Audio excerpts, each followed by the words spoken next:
Bueno, A ver. bueno, retomamos con las que faltan, que están tomando el café, pero que ya van a llegar, me parece. Bueno, retomamos también súper conmovidas, porque la mesa que terminamos ahora fue realmente, Preciosa. como se dice en portugués, mexeu mucho con nosotros, un lujo.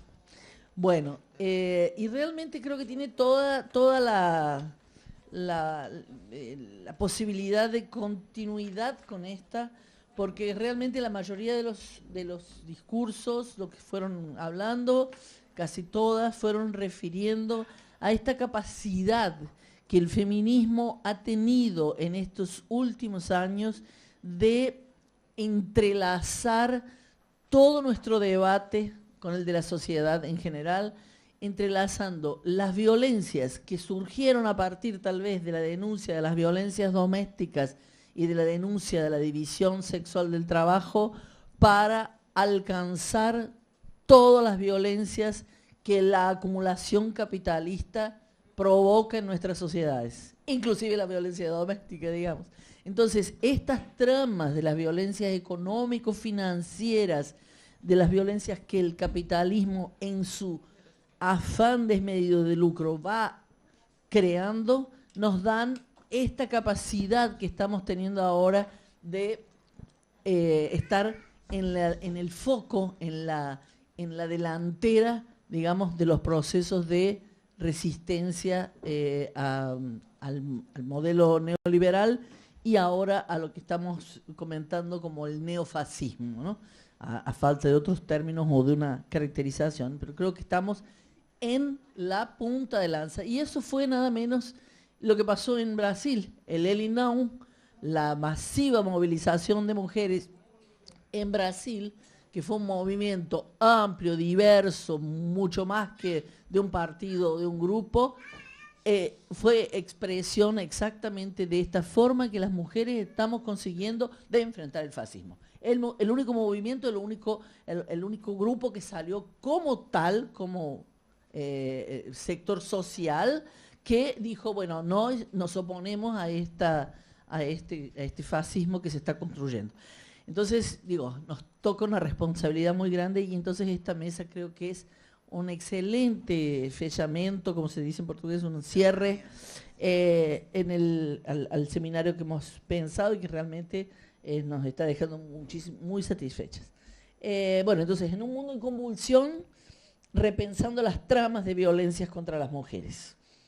Tenemos 3 invitadas para esta mesa y a mí me ha tocado moderar una mesa de amigas, de amiguitas mías. De amiguitas. Ana Falú, que bueno, creo que... No dice, me conocen. ¿No te conocen? No, creo que no. No, me conocen la más vieja. Bueno, qué sé yo, entonces no sé, la presento. Es tucumana, cordobesa, directora del SICSA, arquitecta, ha sido una de las mayores movilizadoras en América Latina del tema de género y las ciudades y el urbanismo y cómo se piensa las ciudades desde el punto de vista del feminismo, de feminista, claro. Bueno, profesora de la universidad, directora de la ONU Mujeres en Brasil y en el Cono Sur, qué sé yo, bueno, millones de cosas que tienen en el currículum, pero sobre todo esta feminista y esta capacidad de haber pensado desde el feminismo en los espacios urbanos. Entonces me parece que esta va a ser su contribución. Después vamos a tener otra amiguita más nueva mía, que es María Pía López, que también es de Ni Una Menos, que ha contribuido muchísimo con la discusión de la violencia de género y la movilización, que bueno, Lucy ya mencionó también aquí en Argentina, esta construcción poderosa que es el feminismo en Argentina. Y finalmente, otra amiga, la activista transfeminista Lana de Holanda, que ha sido parte del mandato de Marielle Franco, que, bueno, tiene mucha experiencia a relatarnos con relación a la violencia específica que viven las mujeres trans, pero también las formas diversas de violencia que vivimos en Brasil y que se expresaron mucho con el asesinato de Marielle Franco, que me gustaría traerlo aquí, como hemos traído el de Milagros Salas, que traía, que me conmueve mucho. Estela. Y también el de Berta Cáceres, en fin, de todas las mujeres que están siendo asesinadas como luchadoras sociales en nuestra región. Entonces, bueno, quiero pasarle primero la palabra a Ana para que comience. Bueno. Gracias. Bueno. Se escucha bien, ¿verdad? Sí.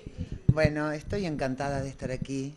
Realmente muchísimas gracias a mis amigas queridas, a Norma Sanchís, a Graciela, a Alma Espino, no sé dónde se metió Alma, recién le di besos y abrazos y se me desapareció, capaz que se fue a otro panel, porque estamos todas así, no, es que estamos todas tironeadas, yo incluida, a ver, vamos corriendo de un lado al otro, ¿no?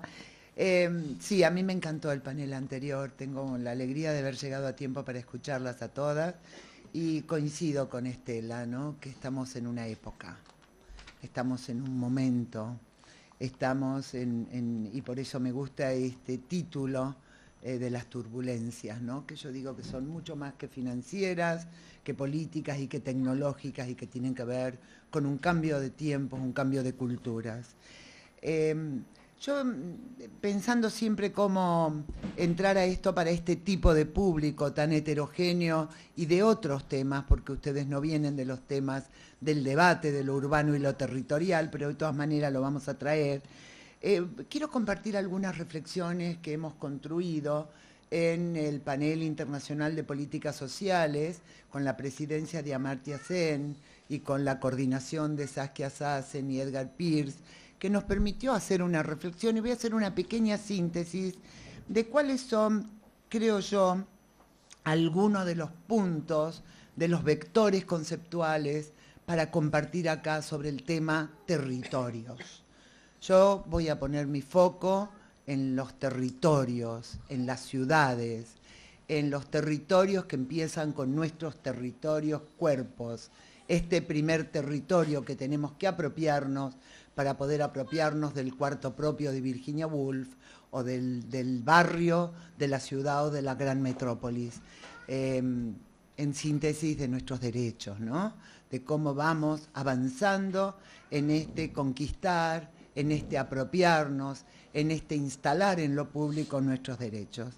Y entonces, decirles que nos interesan las ciudades, no solo desde el punto de vista de las geografías del poder mundial, porque sabemos muy bien que desde los años 90 hay un cambio en este mundo instalado de la globalización, de los mercados financieros, del poder de los bancos, que va a tener mucho que ver con los territorios urbanos, con los territorios de las ciudades, ¿no es cierto?, con el impacto de estos capitales globales en eso que quisiera en algún momento detenerme y que se está trabajando, que es un tema nuevo, que es el extractivismo urbano. El impacto de las TICs, el impacto de la finanza, como les decía recién, sino también todas las tendencias que se están dando en la expresión de nuestros territorios que conforman la ciudad neoliberal, ¿no? Y que esta ciudad neoliberal construye entornos de neutralidad, ¿sí? Y en donde se ponen los esfuerzos de lo que pagamos todos y todas, toda la ciudadanía, para las calidades y los servicios de determinados fragmentos urbanos que son los de pocos en relación a las obscenidades de las pobrezas de muchos. Obscenidad de riquezas confrontadas a obscenidad de pobrezas. Y entonces desde el feminismo, desde mi feminismo, desde nuestro feminismo, yo vengo reflexionando hace mucho tiempo sobre estos temas de las ciudades, los servicios, los territorios, en síntesis la vida cotidiana, eso que unifica la microfísica del espacio con los espacios que nos toca transitar, recorrer y la apropiación de ese espacio urbano. Entonces, desde ese lugar, y por supuesto que no hablando de las mujeres desde ninguna, por favor, lo más lejos de mi reflexión de un pensamiento binario, ¿sí? Sino pensando en esto que decían antes las ni una menos maravillosas, de los cuerpos y el hambre, ¿no? Estos distintos cuerpos y estos distintos hambres de estos territorios cuerpos situados en estas ciudades, en estos entornos. Y esto planteado desde el marco de los derechos y del marco del derecho a la ciudad, ¿no? Y cuando hablamos del derecho a la ciudad, estamos recuperando las elaboraciones de Henri Lefebvre en el marco del mayo de los años de la contienda del Mayo francés, que ahora está siendo resignificado y que él cuestionaba justamente la mercantilización de los bienes comunes, de los bienes urbanos, y no ponía en tensión, digamos, el valor de uso con el valor de cambio. Esto fue parte de una argumentación que recorrió buena parte del análisis del urbanismo. Por supuesto que Lefebvre es contemporáneo a Sartre, es contemporáneo a Edgar Morin, a Luis Althusser, es contemporáneo a Manuel Castells, que muchos de ustedes muchas de ustedes conocerán y han leído y han estudiado en algún momento con la Sociedad de la Información, en donde es el primer sociólogo y es el que escribe La cuestión urbana allá por los años fines de los 60, en el mismo momento que Lefebvre está instalando, inaugurando el concepto del derecho a la ciudad, él escribe en los años 90, por primera vez en un análisis sobre el tema urbano, el valor del movimiento feminista y de las mujeres. Las mujeres como un grupo social que va a imponer y va a ocupar el espacio público levantando una agenda de cambios. Entonces, nosotras las feministas, después de todo este proceso, va a venir David Harvey a comienzos de este siglo, planteando que el derecho a la ciudad para quiénes, planteando este derecho como una quimera inalcanzable, y tiene razón Harvey, desde su posición de marxista, porque dice en este mundo de la globalización, este mundo de las grandes brechas, no podemos hablar del derecho a la ciudad, el derecho a la ciudad para quiénes. Y nosotras las feministas urbanistas nos preguntamos también, ¿ciudad para quiénes? ¿Qué sujetos son los sujetos o las identidades que están incorporadas en las propuestas y en los análisis, en la reflexión acerca de estos territorios que vivimos? Y todavía hoy, aún hoy, se planifica la ciudad en términos de neutralidad, de sujeto, varón, blanco, ¿sí? En donde las identidades y las culturas varias no aparecen de joven. Y yo siempre digo, yo viví en Brasilia muchos años, tuve la suerte, la dicha de esto, que me toca a veces cosas buenas, también me tocaron algunas horrorosas en la vida, de estar cuando Lula era presidente del Brasil y trabajar con la gestión de Lula y trabajar con Nilcia Freire, que era la líder de la SPM, la Secretaría de Política das Mulheres, ¿no? Por supuesto con Graciela y por supuesto con muchos de los grupos de las feministas del Brasil. Y en Brasilia, ese ejemplo de la utopía de la modernidad, y creo que para ustedes, aunque no sean arquitectos ni urbanistas, lo van a entender muy bien, es una ciudad pensada en autos, hombres blancos, ¿sí? Jóvenes, planificada para los funcionarios del Estado y con connotación clara, hombre de carro. No hay veredas en Brasilia. Brasilia no tiene veredas para caminar, gente. Entonces, si uno sale a caminar, no solo está en el peligro de que te arrasen los autos por el Eixón o el Eixinio, ¿sí? Sino que no está pensada y tiene los grandes descampados, los grandes recorridos, las grandes áreas. Para tomar un café uno tenía que sacar el coche y andar 30 kilómetros. Entonces, estamos hablando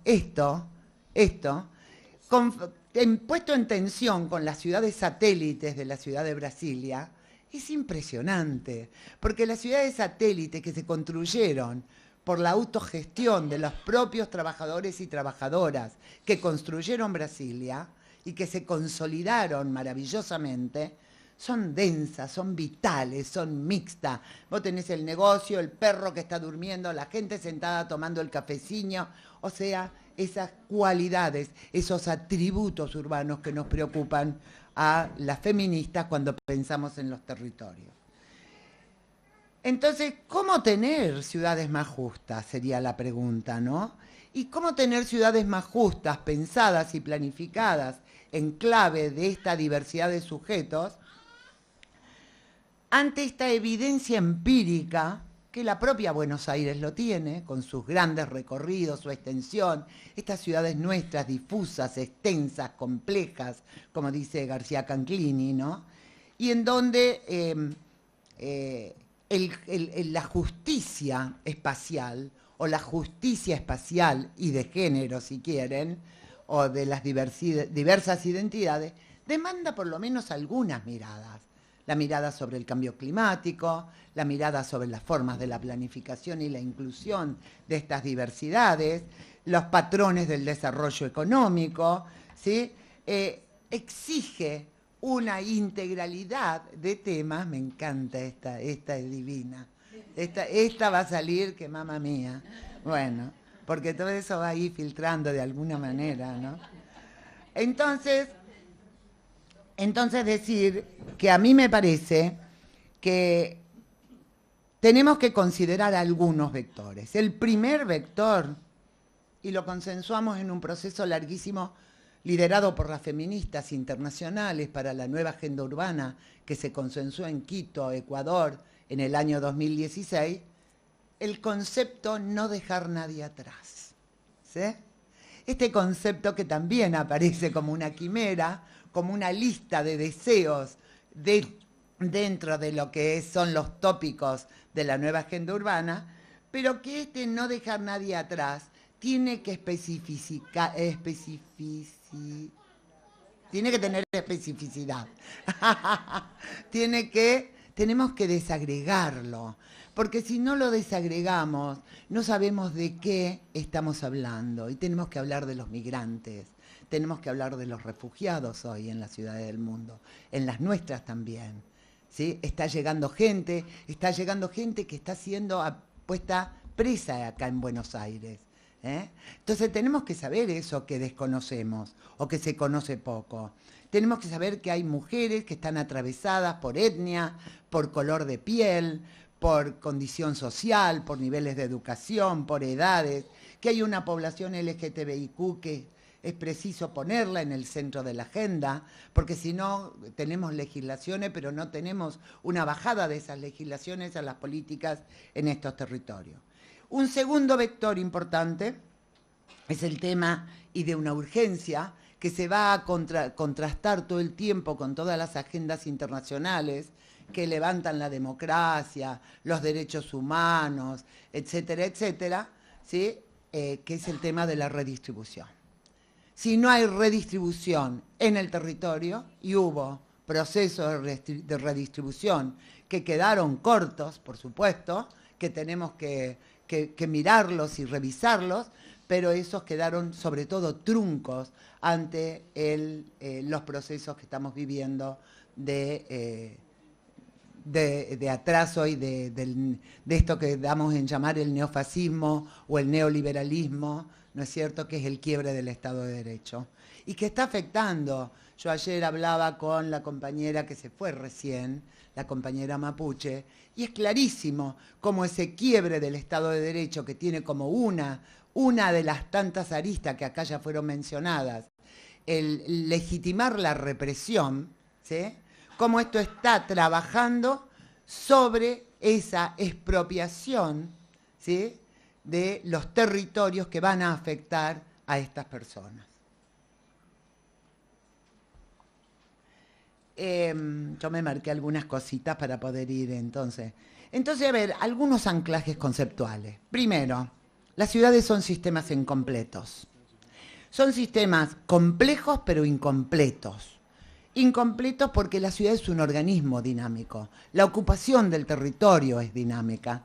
Y fíjense que nosotros pensábamos en este grupo liderado por Saskia Sassen, pensábamos que quizás en esa intersección de la complejidad urbana, y les voy a dar un ejemplo, con la incompletud, perdón, pero me salen, hago unas traducciones raras, porque los textos estaban en inglés, entonces con este sistema incompleto, puede ser que este sea un punto de potencialidad en cuanto a estos movimientos sociales, a estas expresiones de resistencias que se dan en el territorio.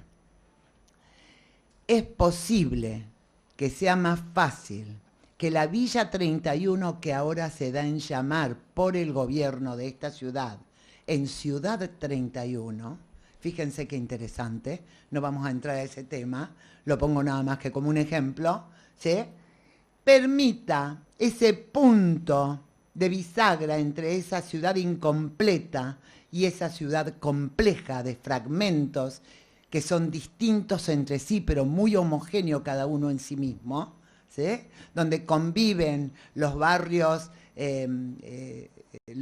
carentes de derechos, diría yo, con estos barrios de altísimos niveles de urbanización, y un buen ejemplo es la Villa 31 y su entorno.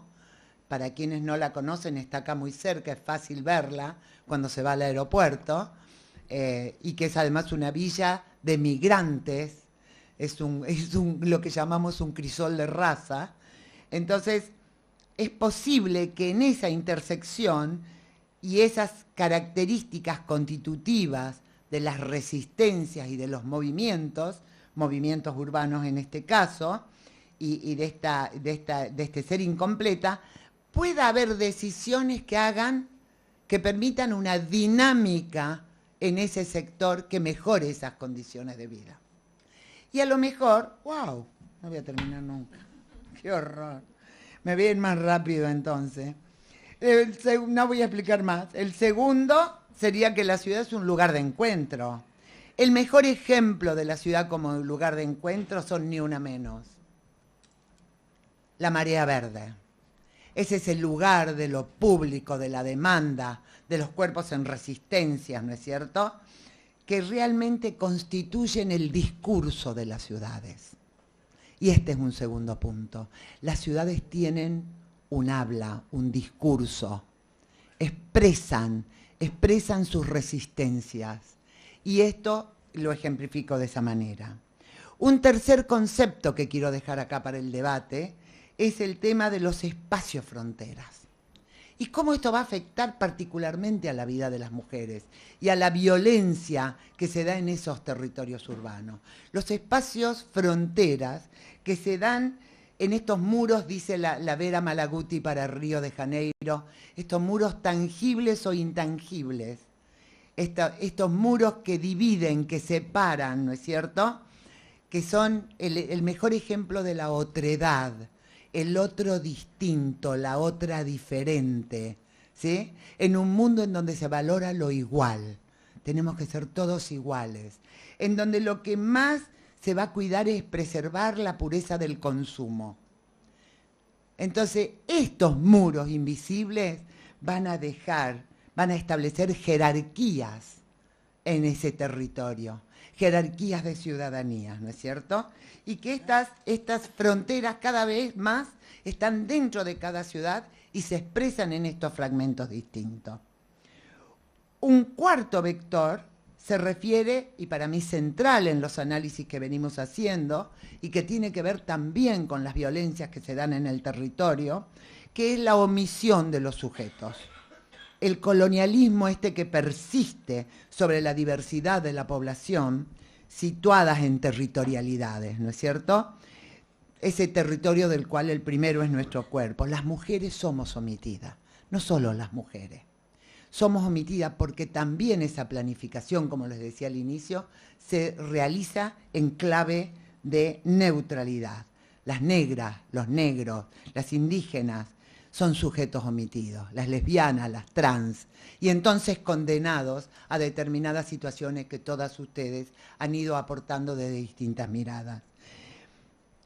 Pero hay procesos de resistencias múltiples, ¿no? De estos cuerpos indisciplinados, de estos cuerpos omitidos. Estamos ocupando el espacio. Y el quinto vector, que es con el que querría cerrar, porque no va a dar más el tiempo, es uno que está en construcción. Está en construcción por un grupo de personas, estamos trabajando sobre esto, y refiere al extractivismo urbano. Y el extractivismo urbano, el extractivismo siempre se piensa en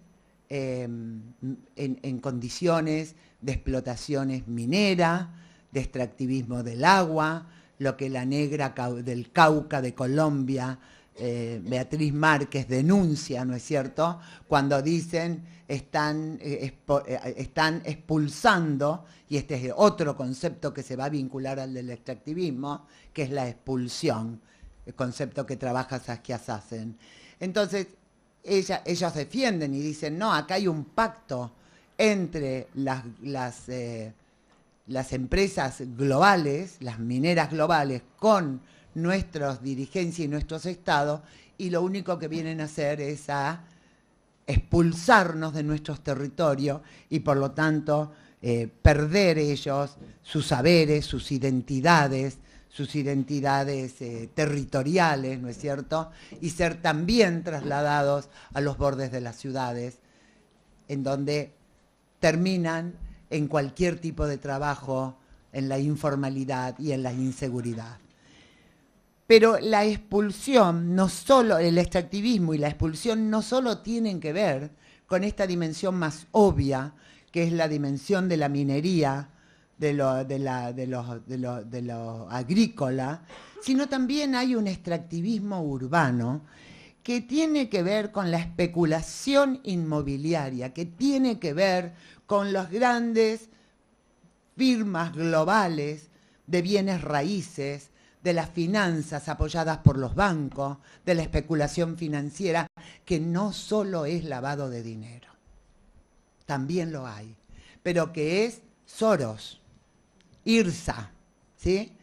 Que también las grandes firmas que compran en Barcelona, lo voy a poner en otro ejemplo, edificios completos, ¿sí?, que se apropian, extraen el plusvalor del suelo urbano, ese construido por la sociedad durante cientos de años, expulsan a la población, ¿sí?, que no tiene dónde vivir, porque el mercado inmobiliario se distorsiona, los valores se distorsionan. Entonces, lo mismo está pasando acá.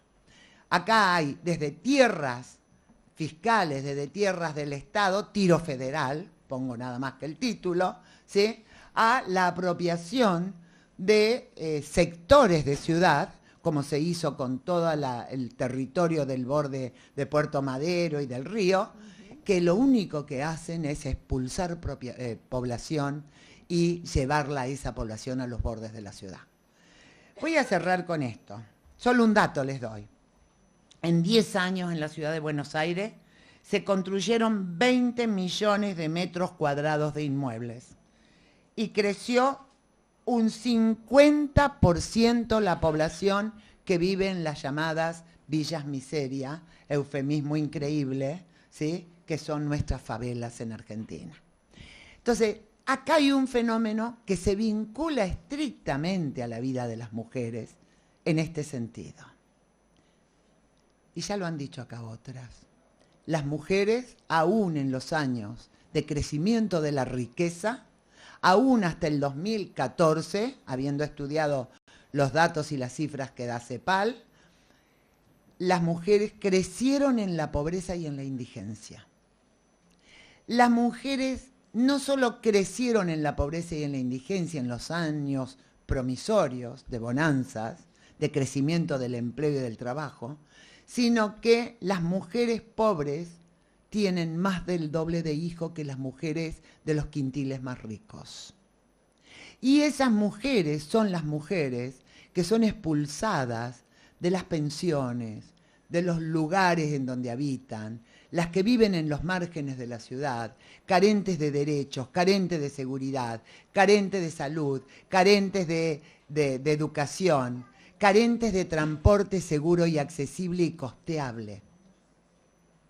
Entonces, esas mujeres son las que están más afectadas por este extractivismo urbano que refiere a esa especulación inmobiliaria y que expulsa población y que aglutina otros tipos de poblaciones, que concentra riquezas y que produce desplazamientos de personas. Yo sí, ahora cierro con esto nada más porque había más cosas para decir. Como siempre, uno siempre es tan ambiciosa, ¿sí?, que cree que va a poder hacer muchas cosas más. Pero esta es una de las violencias, ¿no es cierto? Esta es una de las violencias que atraviesan a las vidas de las mujeres y que están atravesadas por distintos dispositivos sociales que van a condicionar sus autonomías, sus desarrollos. Y por favor, insisto, las mujeres y los sujetos de diversidad, ¿no? Entonces persisten estas deudas sociales con las mujeres. Y decir que en estos territorios, sin duda, el reto más crítico y más difícil remite a las persistencias de las violencias. Esto es lo que, y hoy lo dijeron, no voy a repetirme, el caso, digamos, del fallo de la justicia con estas violencias en los espacios públicos, violencia sexista que es patriarcal, la dueñidad, como dice Rita Segato, ¿no es cierto? Y que tiene que ver, yo creo que tenemos que vincular estos conceptos, porque es la dueñidad de la sociedad neoliberal, que se apropia y se adueña de las vidas de unas nuevas maneras también más complejas, ¿sí?, que tenemos que desentrañar y que hay esta dueñidad también se da en una precarización económica, en una mayor represión instalada y legitimada, en un debilitamiento del Estado de Derecho, y esto nos coloca en una situación de mayor vulnerabilidad, por supuesto que no por ser mujeres, ¿no? Quiero decir que a todo esto, esta pintura rápida que hice, y acá cierro, por supuesto que se oponen nuestras resistencias, maravillosas resistencias, ¿no? Porque hemos corrido los bordes de la democracia. Y estoy segura que desde estas nuevas articulaciones, Estela lo planteó, las Ni Una Menos, estoy segura que María Pía lo va a hacer, es como vamos a seguir corriendo, empujando esos bordes de la democracia e instalando nuestros derechos. Solo transgrediendo los temores, solo transgrediendo las opresiones y solo manteniendo la capacidad emancipatoria, ¿no? Gracias. Gracias, Ana. Estupenda. Muy, muy clara.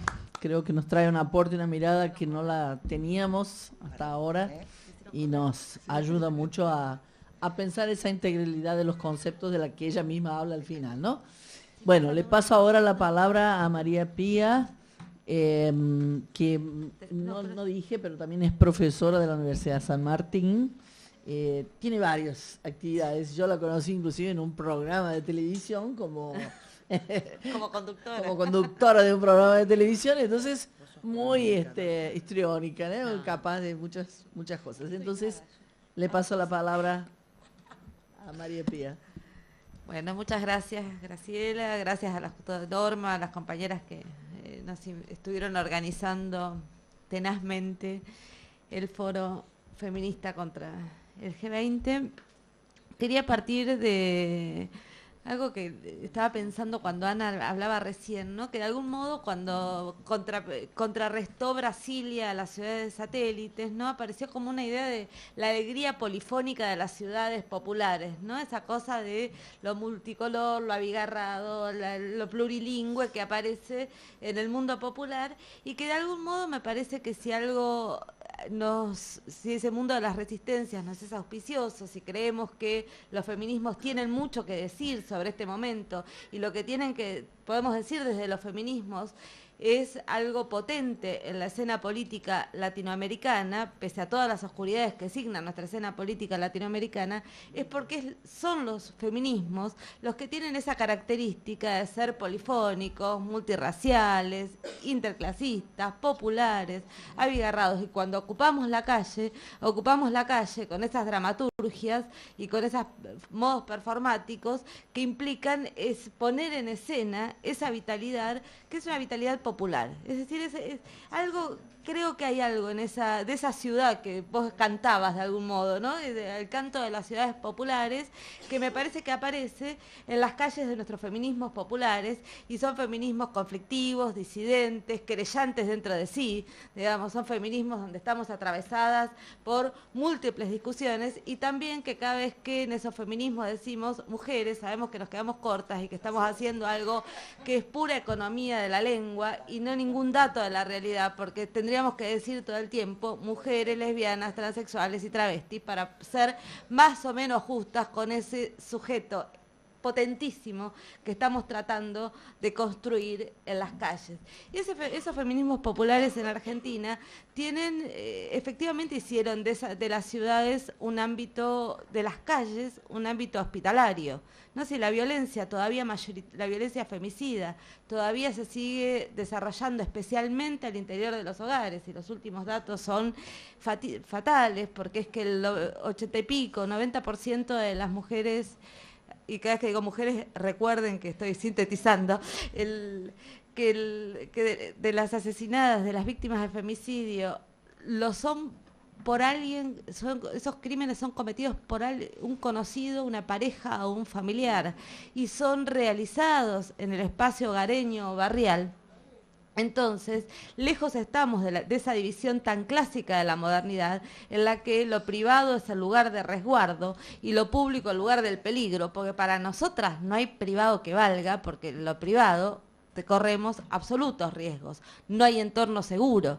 Y ese saber me parece que hizo posible esa certeza de que nuestros feminismos callejeros se fueran constituyendo como feminismos callejeros, haciendo de la calle el lugar hospitalario, el lugar seguro cuando estamos juntas, no el resto del tiempo.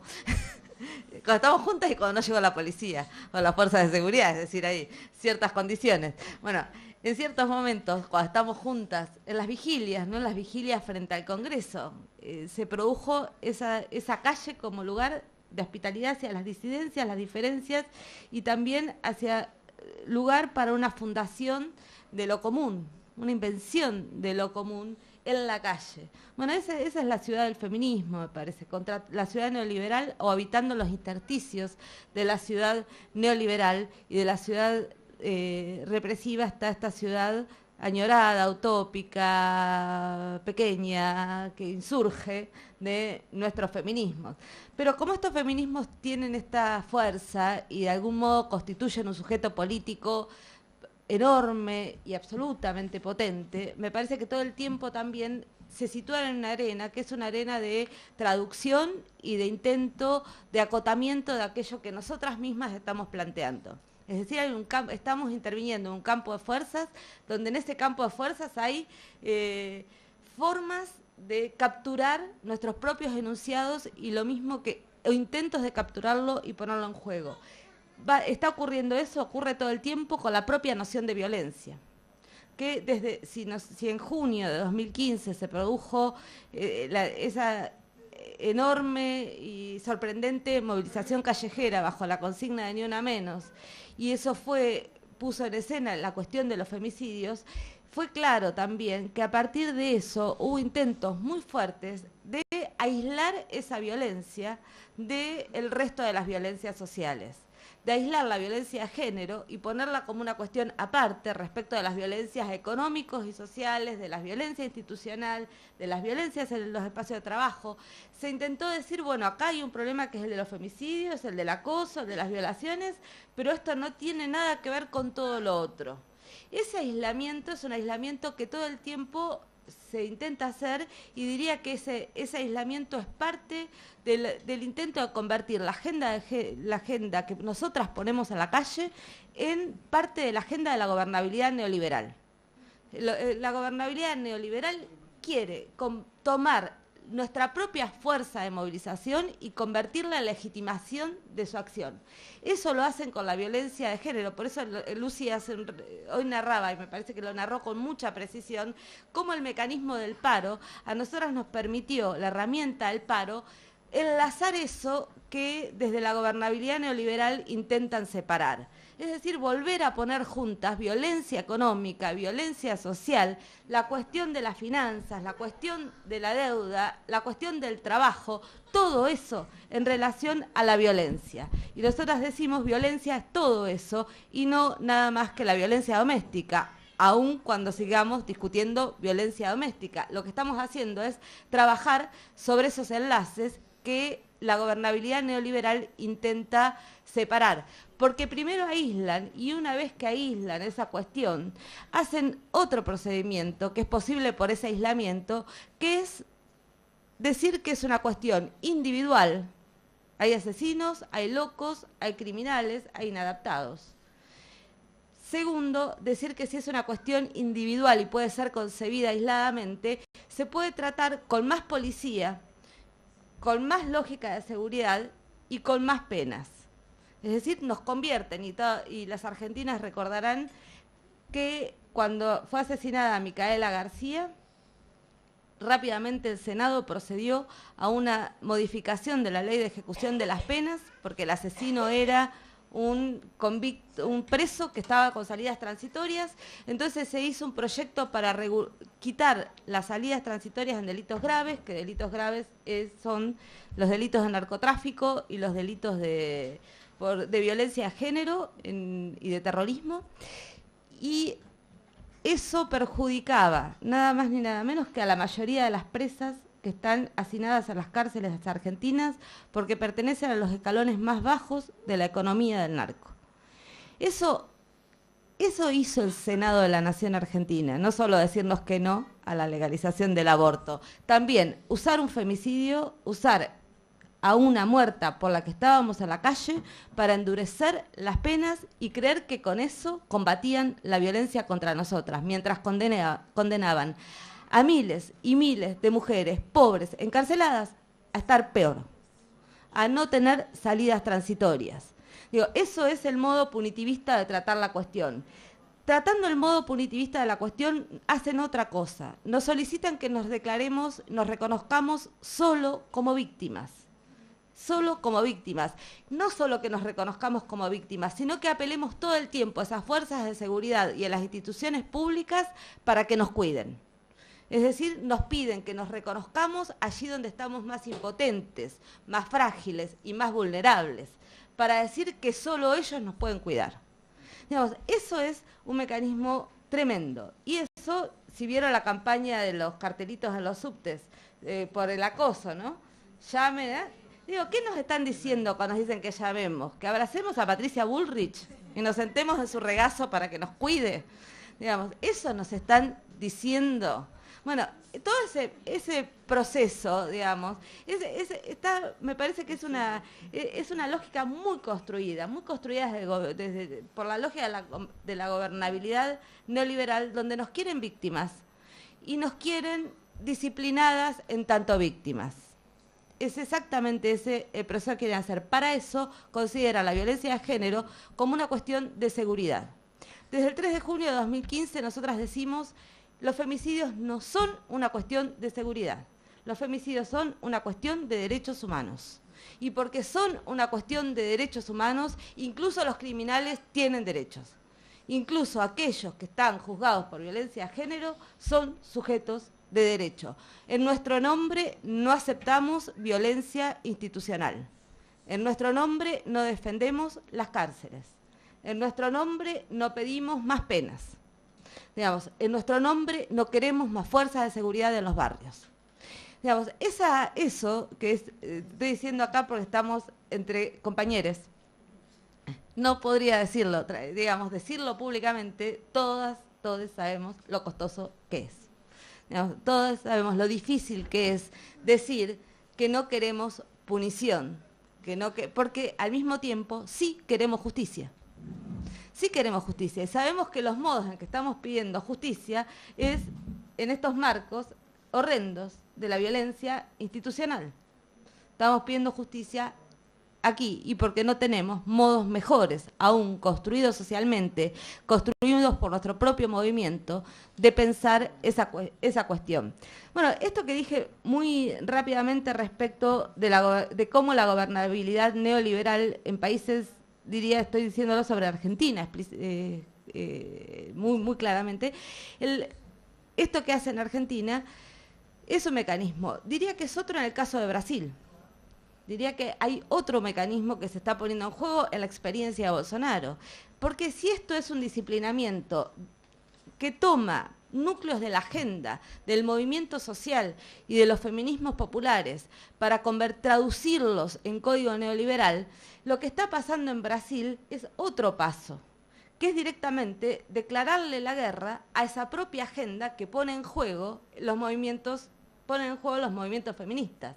Es decir, ahí cuando aparece como legitimación de la acción pública, ya no como aparece con la derecha argentina, un cierto coqueteo con la idea de derechos civiles, lo que aparece en Brasil me parece que es buscar la legitimidad de esta gobernabilidad en el fundamentalismo y tratar de retrotraer todo eso que ponen en juego los feminismos y todas las transformaciones que se fueron produciendo en prácticas, costumbres, ideas, valores, lenguajes en las últimas décadas. Por eso la situación es dramática y expresan, son dos derechas, dos gobiernos de derecha que al mismo tiempo tienen un cierto desfasaje en el modo y diferencia en el modo que construyen su propia legitimidad de gobierno, aun cuando en ambos casos podríamos decir que cumplirán a rajatabla el esquema de sumisión neoliberal y reorganización neoliberal de las economías de estos dos países. ¿En qué se parecen entonces si tienen esta explícita bifurcación en su modo de tratar e incluso en su modo de tratar a este sujeto que es el de los feminismos populares y callejeros? ¿En qué se parecen? Creo que en el fondo de ambos está la cuestión del disciplinamiento. En el fondo, de distintos modos, lo que está en cuestión es el disciplinamiento. Por eso Estela recordaba que este gobierno empezó poniendo presa a una dirigente social, porque está en juego el disciplinamiento social y podrán coquetear con las disidencias en la ciudad de Buenos Aires, con las disidencias sexuales, pero no van a dejar de criminalizar la protesta social en cada lugar y en cada rincón del país, porque está en juego eso, está en juego el disciplinamiento, como está en juego el disciplinamiento. Porque digo, así como quieren traducir nuestra agenda, también reprimieron. La primera represión en la ciudad de Buenos Aires a una movilización fue el 8 de marzo de 2017. Es decir, no fue en ninguna otra ocasión. Reprimieron por primera vez y salieron a cazar gente después del primer paro internacional de mujeres aquí. Digo, esa fue, me parece que hay que saber, como hay que saber que cada encuentro nacional de mujeres termina con represión. Entonces, hay intento de traducción y al mismo tiempo hay combate contra el feminismo o los feminismos cuando aparecen movilizados y dándose su propia intervención. Por eso decía, el disciplinamiento fundamentalmente nos quiere víctimas. Un disciplinamiento que, como recordaba Lucy, en estos días tenemos una brutal ratificación, que un juzgado, un tribunal haya resuelto que en el femicidio de Lucía Pérez, que originó el primer paro nacional de mujeres en Argentina, que ese femicidio quedara impune, los asesinos absueltos, es definir claramente que de lo que se trata es de disciplinarnos. Si leyeron el fallo o si no lo leyeron, se los recomiendo. Entre otros argumentos que usa el tribunal es que Lucía tenía una vida sexual activa, que no era sumisa y que decidía por sí tener vínculos con distintos hombres, que por lo tanto no se podía considerar que había ni violación ni asesinato. Eso es disciplinamiento, no es otra cosa, es llamarnos a que nos reconozcamos como víctimas obedientes, disciplinadas y encerradas. No quieren otra cosa. No quiere otra cosa Bolsonaro, no quieren otra cosa los jueces y no quiere otra cosa el gobierno. Y digo porque estamos en un contexto muy particular. Creo que en el caso argentino se asustaron cuando vieron las calles de alrededor del Congreso durante la vigilia por el aborto. Pero así como se asustaron, así como nos vieron amenazantes, vieron que podían derrotarnos. Lo que están haciendo y lo están haciendo con cada uno de esos fallos es intentar profundizar la derrota, es intentar recordarnos que tienen poder de muerte, es intentar recordarnos que podemos ser asesinadas. El único modo de responder a eso, y termino con esta invitación, es juntas, furiosas y en la calle. Y como cuando estamos juntas, furiosas y en la calle, estamos contentas. Hoy estamos convocando una asamblea acá en Tribunales a las 6 de la tarde con un conjunto de organizaciones compañeras para definir con qué acción contestamos la vergonzosa y ominosa absolución de los asesinos de Lucía Pérez. Gracias.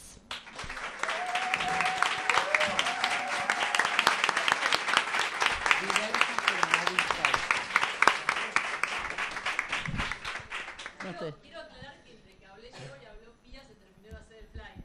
Por eso ella necesitaba. Qué divino. Estábamos en asamblea. Ya las mandaste, ¿eh?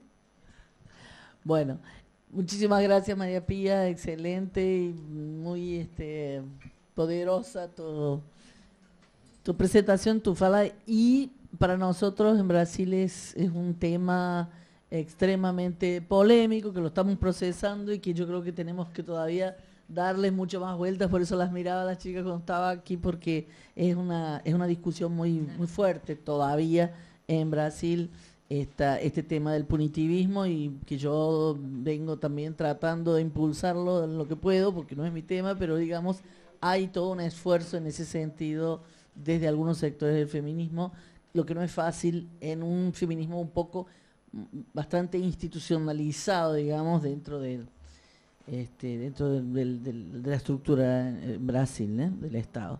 Bueno, quiero ahora pasarle la palabra a Lana. Lana, como digo, también activista transfeminista en Brasil y que conoce mucho de esta discusión también de la violencia que sufren todas las disidencias sexuales, y por eso la incorporamos también con mucha alegría a esta mesa, porque le queremos dar también esta palabra, esta voz, este canto. Gracias. Gracias. Vou botar aqui, pode ser? Sí, dale, tranquilo. Gracias, buenas tardes. Gracias por estar aqui, gracias por la invitación, Graciela. Gracias por estar aqui com estas mulheres incríveis. Eu vou falar em português, pero muito lento, para que todo mundo entenda. Quando eu começo aqui agradecendo o convite, agradecendo a Graciela, e é um exercício que eu faço constantemente, de agradecer as pessoas que em algum momento acharam que eu tinha algo para falar, que eu tinha algo para contribuir. E uma dessas pessoas que fez isso, que eu preciso começar falando dela, foi a Marielle. Marielle Franco, vereadora, mulher negra, lésbica, socialista, feminista, que foi assassinada com 4 tiros no rosto no dia 14 de março desse ano.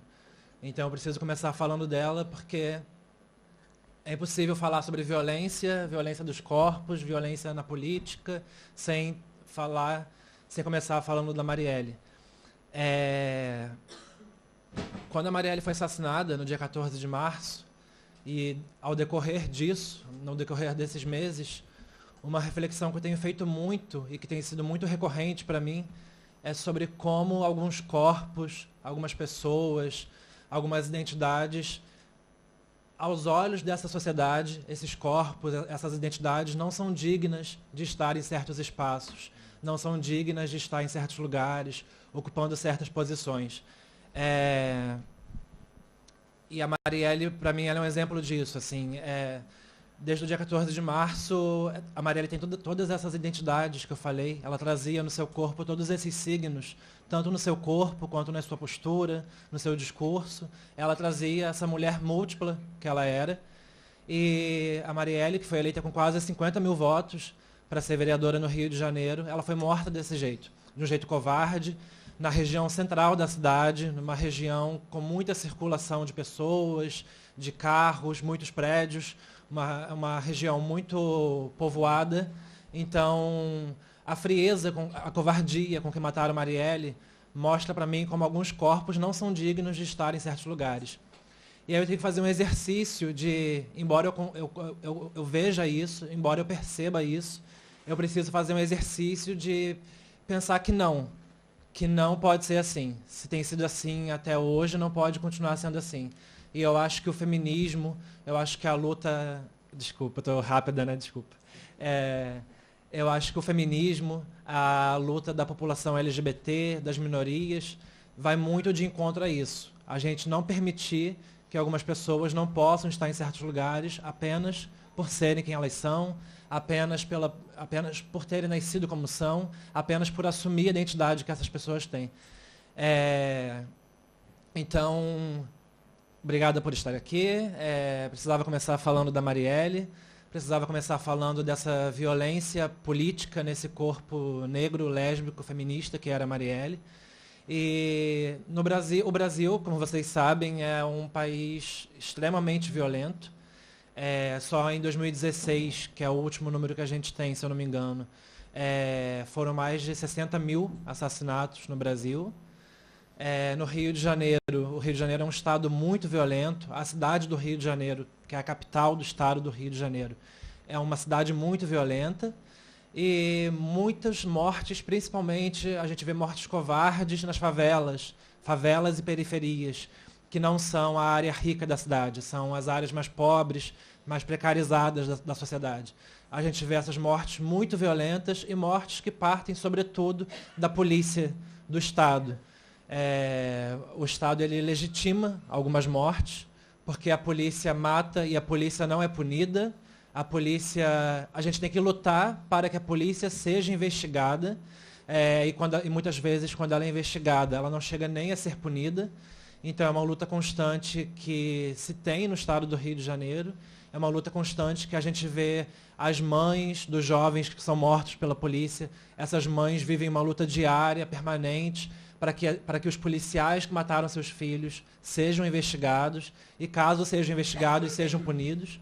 E aí está aqui na Argentina, a gente vê ali a Associação de las Madres, né, de la Plaza de Mayo. E aí é impossível olhar aquele espaço e não lembrar dessas mães no Brasil, que vivem também essa luta diária, cotidiana. A gente não está mais na ditadura, pelo menos teoricamente, a gente não está mais vivendo sob uma ditadura, mas o Estado ele continua matando alguns corpos. E aí eu entro nos corpos trans, que é a minha vivência pessoal, não só pessoal, mas pessoal e coletiva, porque eu acho que esse eterno jogo quando a gente é mulher, seja mulher cisgênera, mulher lésbica, mulher trans, mulher negra, mulher indígena, a nossa vida ela acaba sendo um pouco coletiva. Eu penso dessa forma. Porque quando eu estou falando de mim, eu tenho muito cuidado para também falar das outras que são como eu ou que vivem vidas parecidas com a minha. E aí quando a gente entra na questão das mulheres trans, das pessoas trans no Rio de Janeiro, no Brasil, no geral, o Brasil é o país que mais mata pessoas trans no mundo. Aproximadamente uma morte de pessoa trans por dia. O número final fica em volta de 300 e poucas mortes das pessoas trans, homens trans, mulheres trans, travestis. A maioria são mulheres trans, travestis, são essas figuras que nasceram e foram identificadas enquanto meninos, mas nunca foram meninos, então se assumem enquanto mulheres, se assumem enquanto meninas. Existe muito ódio desses corpos, dos nossos corpos. Esse ódio é percebido nas ruas, quando a gente anda, quando a gente vai em qualquer lugar, quando a gente está em qualquer espaço, inclusive em espaços de esquerda. Os nossos corpos ainda geram muita estranheza, muita repulsa, porque a gente vive uma esquerda muito tradicional que pensa que é preciso falar só de classe, e seria ótimo se a gente falasse só de classe, entendendo que a classe é diversa, que a classe é também mulher, a classe é também a população negra, a classe é também a população LGBT, a população indígena. Classe envolve tudo isso, né? Classe não envolve apenas o homem branco, hétero, cisgênero, classe média. Mas ainda existe muita resistência da esquerda no Brasil, e eu acho que também na Argentina, também em outros lugares, é uma resistência da esquerda de entender que a classe é diversa. Então, os nossos corpos ainda geram muita estranheza, mesmo nesses espaços. E isso complica muito, porque, às vezes, a gente fala sobre transgeneridade, cisgeneridade, pessoas cisgêneras, pessoas transgêneras, e aí a gente percebe que, mesmo nos espaços de esquerda, esses termos ainda causam certa estranheza, porque as pessoas elas não se debruçam muito sobre o tema, não leem muito sobre o tema, e convivem muito pouco com pessoas trans, com mulheres trans, homens trans, e por aí vai. Então, o Brasil é esse país que mais mata pessoas trans no mundo, e, ao mesmo tempo, um dado curioso, o Brasil é o país que mais mata pessoas trans, mas o Brasil é o país que mais assiste pornografia com pessoas trans. Então, é o país que... E esse dado da pornografia foi divulgado pelo RedTube, que é um super site de pornografia mundial. E esse site revelou que, quando se pesquisa sexo com trans, travestis, o Brasil é o país que mais faz essa pesquisa, e é o país que mais assiste esses vídeos, e, ao mesmo tempo, é o país que mais mata esses corpos. Então, é uma relação também de desejo e repulsa. Conclusão do desejo, muitas vezes, e aí você quer apagar essa lembrança, essa memória, e aí você mata esse corpo físico, você mata essa pessoa, para então matar o que você acabou de fazer, o que você acabou de desejar. E é algo muito doentio, mas, ao mesmo tempo, é algo que está enraizado nessa sociedade que é extremamente transfóbica, machista. As mulheres, todas as mulheres, são colocadas como cidadãs de segunda classe. Cidadãs que têm que ter menos direitos, têm que ter menos voz, têm que sempre se comportar, falar baixo. A mulher é feita para servir o homem. O homem é visto como essa figura superior, essa figura que pode ter poder sobre o outro gênero, o outro sexo, que é entendido como a mulher. Então, quando a gente nasce com pênis, é entendido enquanto homem, é socializada para ser homem. E aí você rompe com isso, você rompe com essa norma, isso gera raiva, isso gera estranheza, porque como assim você está decidindo abdicar, largar, abandonar o seu lugar de privilégio? Como assim você está decidindo? Como assim você quer se diminuir? Porque ser mulher nessa sociedade é se diminuir, é ser menor. Então, como assim você quer ser menor? Como assim você se coloca nessa posição de ter menos direitos? E ser mulher não é ter menos direitos. Se ensinaram isso pra gente, se colocam isso pra gente, a gente está aqui para romper isso. Né? Porque a gente não pode deixar que isso continue acontecendo, que continue essa regra, essa norma de que ser mulher é ser subverniente, é ser submissa ao homem. Ser mulher não é isso. A gente sabe disso e o nosso dever é continuar espalhando isso para fora cada vez mais, para que o feminismo e o transfeminismo se enraizem, criem raízes na sociedade como um todo. É uma tarefa muito importante que a gente tem. A gente está aqui nessa semana do G20, que é essa ferramenta, mais uma das ferramentas tão violentas do capitalismo, esse capitalismo que usa o racismo, o machismo, a transfobia, lesbofobia, homofobia, usa todas as opressões para se alimentar e para continuar crescendo. E o capitalismo é essa ferramenta também muito cruel, porque ele usa nossos corpos, nossas vidas, para dizer quem é cidadão digno de direitos através do capital, através do direito, e quem não é.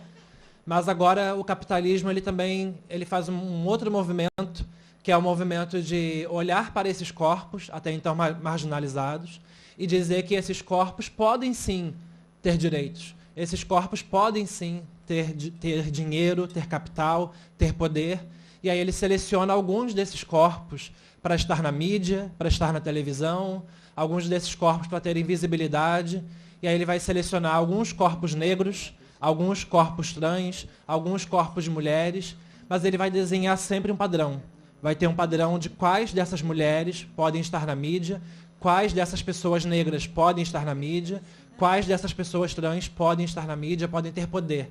E aí o capitalismo, mais uma vez, usando o seu poder de influência, o seu poder hegemônico, para vender e para dizer quem vai estar ou não tendo poder, esse poder do capital, quem vai poder ou não ser digno de direitos. Então a gente usa muito a palavra empoderamento como algo individual, e empoderamento, se é individual, ele não serve. Ele não serve. Porque não adianta algumas de nós ter poder econômico, ter poder de influência, ter poder social, estar falando, ter espaço para poder falar, enquanto a grande maioria não tem esse poder, a grande maioria não tem esse lugar. Então, eu acho que é muito interessante esse foro feminista durante o G20, porque é isso, esse capitalismo não nos serve.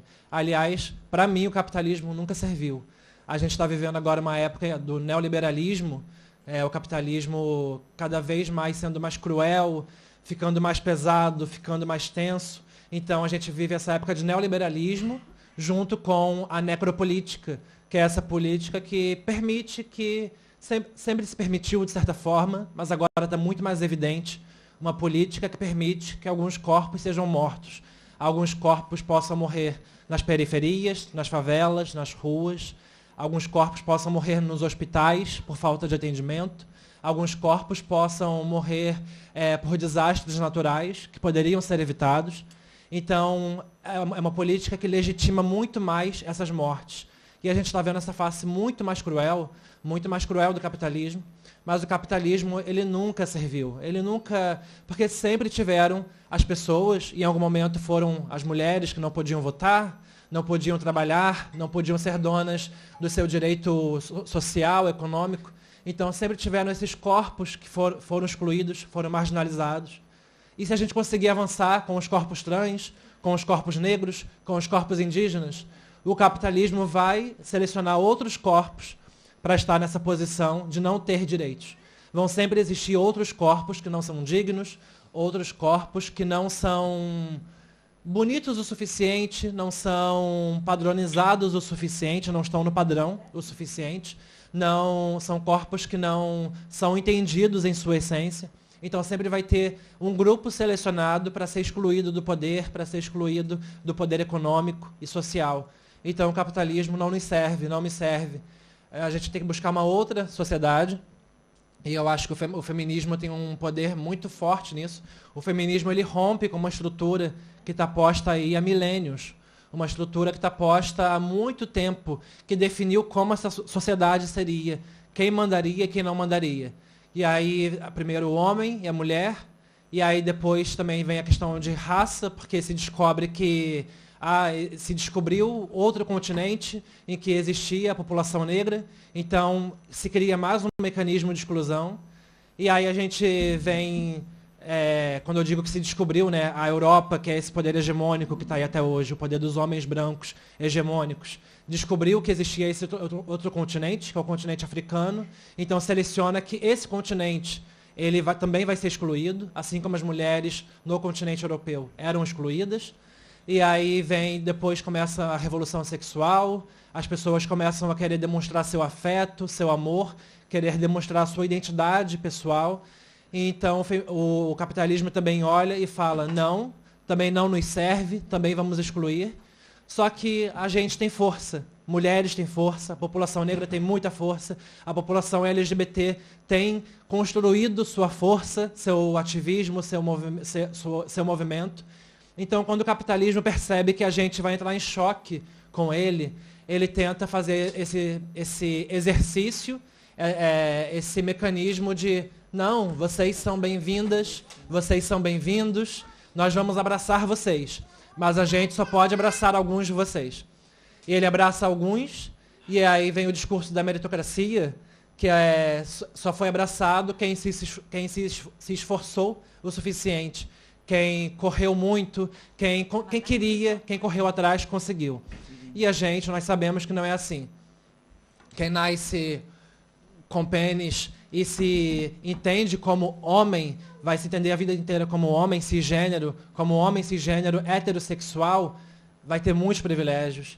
Quem se entende... Obrigado. Encerrando. Quem é branco nesse mundo tem seus privilégios. E eu digo isso na minha posição de mulher trans, travesti, os dois termos me contemplam perfeitamente. Eu me digo isso nessa posição de ser uma mulher trans, mas ser branca. Então eu entendo que, mesmo sendo uma mulher trans, eu possuo privilégios em relação às mulheres trans que são negras, mulheres trans que são indígenas. E eu acho que nós percebermos nossos privilégios, mesmo enquanto mulheres, mesmo enquanto trans, mesmo enquanto quem é negro, mas está numa classe social, é rico, é rica, diferente de quem é negro e está morando na rua, está vivendo na rua. Eu acho que quando a gente percebe os nossos privilégios, mesmo no nosso lugar de vulnerabilidade, que está intrínseco à nossa identidade, à nossa vida, quando a gente percebe o nosso lugar de privilégio, a gente avança muito no entendimento do outro, no entendimento do... Porque a gente perceber o que nos exclui, no caso mulheres, o que faz com que a gente seja excluída da sociedade e o que faz com que a gente esteja indo um passo à frente do outro. Então é um exercício diário que a gente tem que fazer de que somos múltiplas, somos diversas, mas como diz a campanha linda, construída aqui, não estamos dispersas. Podemos sim ser diversas, podemos ter nossos privilégios e nossas vulnerabilidades, que todas nós temos. Algumas mais privilégios, outras mais vulnerabilidades. Mas não estamos dispersas. Estamos juntas, unidas, buscando uma sociedade que não é essa. Uma sociedade que não é essa que está colocada. E para finalizar mesmo, eu acho que é isso, a junção do feminismo com o movimento... entender que as mulheres trans precisam estar nesses espaços, entender que o movimento LGBT, entender a identidade dos homens trans que são esses homens que possuem útero, possuem vagina, então esses homens possuem, apesar da barba, eles existem, então como esses homens vão ao ginecologista, como esses homens podem engravidar se eles quiserem, esses homens podem parir se eles quiserem, é uma questão que a gente tem que trazer também para ser refletida. E eu acho que essa multiplicidade, essa união é muito importante. E é muito importante essa união do Brasil com a Argentina com o Brasil, principalmente nesse momento de Macri, de Bolsonaro, esse momento tão horrível que a gente está vivendo, tão assustador que a gente está vivendo, porque no Brasil a gente tem uma tarefa ainda muito complicada, porque no Brasil muitas pessoas não se entendem como latinas. O Brasil, quando a gente fala América Latina no Brasil, as pessoas pensam Argentina, Uruguai, México, e se entende muitas vezes que a América Latina é quem fala espanhol. E é um exercício muito ainda complicado que a gente tem para fazer, entender que somos brasileiros, brasileiras, somos latinos, latinas. Somos um grande continente massacrado, explorado pelo norte do mundo. Somos um continente muito maltratado pelo restante do mundo. E a gente precisa se unir para romper com essa sociedade que exclui a todos nós, que nos mata, nos oprime. Então, quero agradecer pela oportunidade de estar aqui e vamos nos unir para fazer futuramente, nem que demore, nem que seja para outras gerações, mas vamos fazer uma revolução. Então, vamos nos unir. Graças.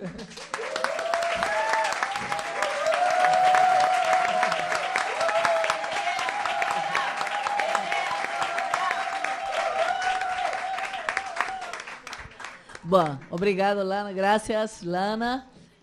Creo que cumplimos el objetivo del seminario de hablar de este mundo en convulsión, todas estas turbulencias, lembrar y analizar mucho más a fondo este neoliberalismo y su poder de muerte que tiene a ver con justamente con el patriarcado, y por eso el feminismo cuestionando profundamente este modelo neoliberal, recordando que siempre nos recuerda su poder de muerte, su militarismo, sus formas de discriminación y de profunda violencia que el feminismo está sabiendo cada día más desnudar, mostrar, y de ahí entonces su fuerza y su necesidad de ser combatido. Pero nosotros sabemos que somos resistencia, siempre fuimos resistencia a estas formas de discriminación y de violencia. Entonces seguimos en la resistencia y les agradecemos la presencia y todo este riquísimo debate que va a estar en nuestra página disponible después de los eventos, después de esta semana. Y ahora también las invito, por un lado, a la María Pía va a decir de nuevo la asamblea y a dónde, y también al foro feminista que va a acontecer mañana y pasado mañana, 28 y 29. Ha sido una construcción muy colectiva, el foro feminista contra el G20, que va a tener debates, tribunal, asamblea, diversas acciones en la Plaza del Congreso, en la Facultad de Ciencias Sociales mañana y en la Plaza del Congreso el jueves, y también a las actividades de la confluencia de los movimientos sociales contra el G20, que también está promoviendo toda esta semana de acción global contra este mecanismo de muerte y de dominación que es el G20. Entonces, por favor. Diversa, pero no dispersa. Todas juntas. Todas juntas en toda esta semana de acción global. Bueno, les recuerdo la asamblea de hoy, o concentración, o encontrarnos a conversar a ver qué se nos ocurre hacer a las 18 horas aquí en la plaza de enfrente de tribunales. Muy cerquita. Muy cerca de donde estamos acá. Muchísimas gracias a todas. A ustedes.